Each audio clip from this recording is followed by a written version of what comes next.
श्री गणेशाय नमः। ओम नमो भगवते वासुदेवाय। माघ मास महात्म श्रृंखला में 27वां अध्याय। प्रेत कहने लगा कि हे पथिक, मैं इस समय तुम्हारे पास जो यह गंगा जल है इसे मांगता हूँ, क्योंकि मैंने इसका बहुत कुछ महात्म्य में सुना है। मैंने इस पर्वत पर गंगा जल का बड़ा अद्भुत आश्चर्य देखा है, इसलिए यह जल मांगता हूँ। मैं प्रेत योनि में हूँ, अति दुखी हूँ। एक ब्राह्मण अनधिकारी को यज्ञ कराकर ब्रह्म राक्षस हो गया।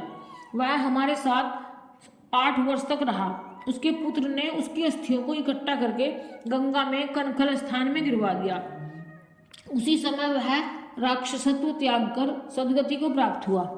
मैंने प्रत्यक्ष देखा है, इसलिए मैंने तुमसे प्रार्थना की है। मैंने पहले जन्म में तीर्थ स्थानों में बड़े बड़े दान लिए थे और उनका प्रायश्चित नहीं किया था। इसी से मैं हजारों वर्ष तक इस प्रेत योनि, जिससे अन्न और जल मिलना अति दुर्लभ है, दुख पा रहा हूँ।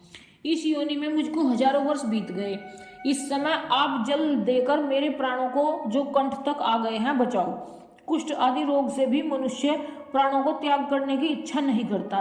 देवदूती कहने लगे कि ऐसे उस प्रेत के वचन सुनकर वह ब्राह्मण बड़ा विस्मित हुआ और वह अपने मन में विचारने लगा कि संसार में पाप और पुण्य के फल अवश्य आ पड़ते हैं। देव, दानव, मनुष्य, कीड़े मकोड़े भी रोगों से पीड़ित होते हैं। बाल तथा वृद्धों को मरण, अंधा तथा कुबड़ापन, ऐश्वर्य, दरिद्रता, पांडित्य तथा मूर्खता सब कर्मों से ही होता है। इस कर्म भूमि में जिन्होंने न्याय से धन इकट्ठा किया है वह धन्य है।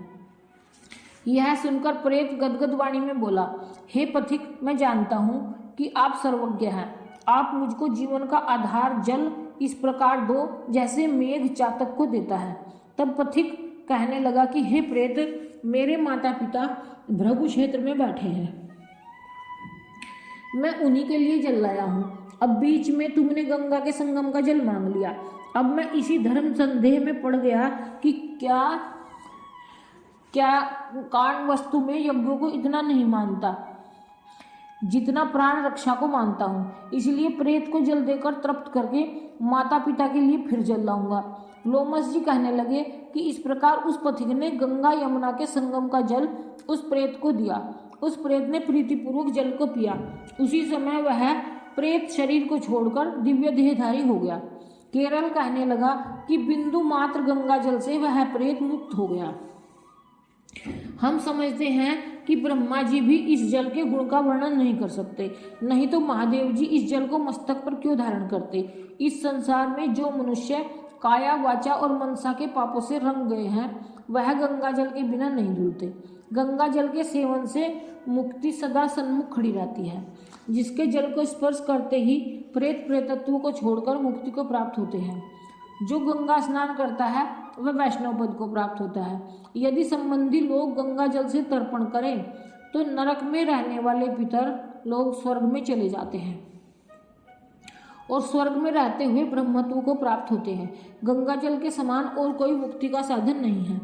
वह प्रेत वहां से चला गया और 1 मास में जब माघ मास आया तो उसने सुने हुए प्रयाग महात्म के अनुसार गंगा यमुना के संगम पर स्नान करके पिशाच शरीर को धारण कर भक्ति पूर्वक नारायण की स्तुति करता हुआ वह द्रविड़ देश का राजा गंधर्वों से सेवित उत्तम विमान पर बैठकर इंद्रपुरी को गया। सो हे द्विज, यह इतिहास पापों का जल्दी ही नाश करता है। इसमें धर्म का ज्ञान होता है। यह पुण्य, यश तथा कीर्ति को बढ़ाने वाला है, ज्ञान तथा मोक्ष को देने वाला है। तुम भी सद्गति पाने के लिए प्रयाग चलो। वहाँ पर हम ऐसा स्नान करें जो देवताओं को दुर्लभ होता है। वहाँ पर श्राप से पैदा हुआ पिशाचपन सब नाश को प्राप्त हो जाएगा। इस प्रकार लोमस जी के मुख से अमृतमय मधुर कथा को सुनकर मानो अमृत पीकर सब प्रसन्न हुए और पाप रूपी समुद्र से पार हुए। उन्हीं के साथ सब लोगों ने दक्षिणी दिशा को प्रस्थान किया। इस प्रकार 27वां अध्याय समाप्त। जय श्री कृष्ण।